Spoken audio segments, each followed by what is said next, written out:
encapsulates basic economics in a way that works for him and is very self-serving. So there's a line in here that says there are only three sources of growth: population growth, natural resource utilization, and technology. And the way I think most economists view it is that there are three primary drivers of growth, but technology is one of them, but capital and labor are the other two. Andreesen conveniently glosses over the role of labor in all of this. Well, yeah, he really does. What he's saying there is that labor is just this there's this lump of labor, and its productivity is entirely a function of technology. So if you combine what he's talking about, population growth, which is labor, and technology, that gives you all of the productivity increases that you get from labor. That's basically what he's saying there. Well, it's a little more than that. I mean, the people who are quoting Nick Land and talking about population growth are also talking about something darker.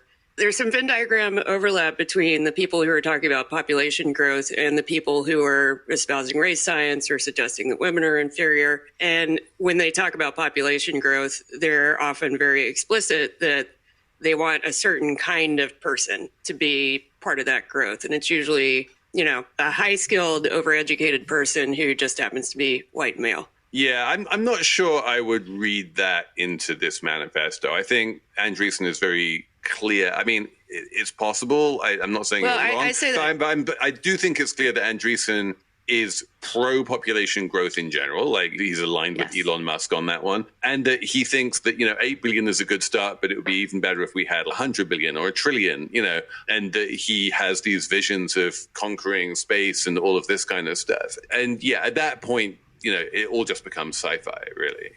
It is interesting what you're saying, Elizabeth, about the absence of labor in his manifesto. Like, he talks a lot about falling prices. Falling prices benefit everyone who buys goods and services, which is to say everyone. And it's like, well, okay, but how do workers fit into that? He has another section where he thinks that what's going to happen, he believes that we should push to drop prices near zero, driving the quality of life into the stratosphere. And I was really puzzled about that, honestly. Well, I mean, so friend of the pod, Manu Saadia, who wrote a whole book about this called Trekonomics, this is basically Trekonomics, right? This is the economics of Star Trek. This is the utopian economics of a world in which no one wants anything because the cost of everything is essentially zero. And you can just, you can ask your machine to give you whatever you want and it will give it to you.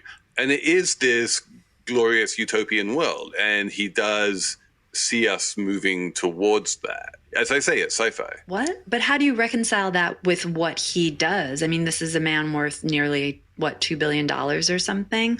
And the tech industry is an industry that runs on money. There's no incentive to push prices to, what?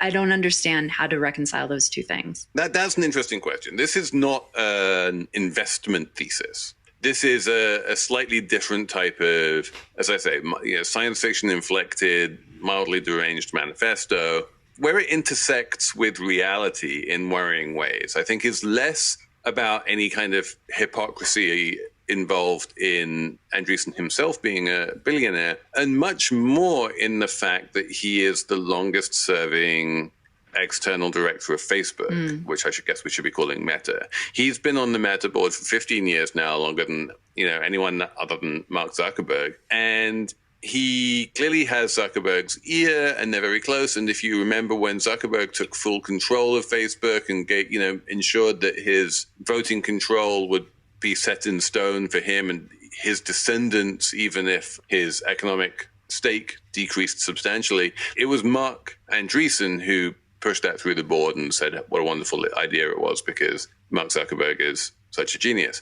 And the fact that he is coming down so aggressively against things like tech ethics and trust and safety that are so central to any social network, and especially to Meta, is very worrying to me. I don't think someone who writes something like this really belongs on the board of Meta.